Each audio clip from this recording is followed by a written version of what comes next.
Masjid yang kedua Ustaz Pratu Muhammad Arifin.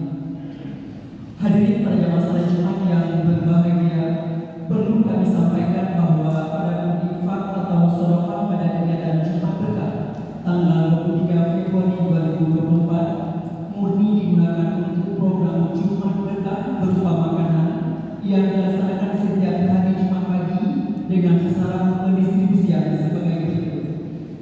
1. Depan Mapolda Iskandar Muda untuk masyarakat miskin berjumlah 173 kotak nasi atau sebesar Rp3.460.000. Yang kedua, daerah Nahdimul Fatah Lamdaga berjumlah 40 kotak nasi atau sebesar Rp800.000.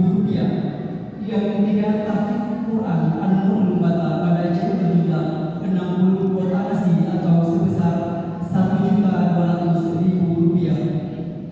Dari jajaran Pondok Iskandar Muda sebagai berikut: dari Bapak Panglima berjumlah 100 kotak nasi. Yang kedua, jajaran staf Polda dan Hafal Jamaah Masjid Babul Maudah Mapolda Iskandar Muda berjumlah 173 kotak nasi, sehingga jumlah keseluruhan yang didistribusikan berjumlah 273 kotak nasi atau sebesar Rp5.460.000.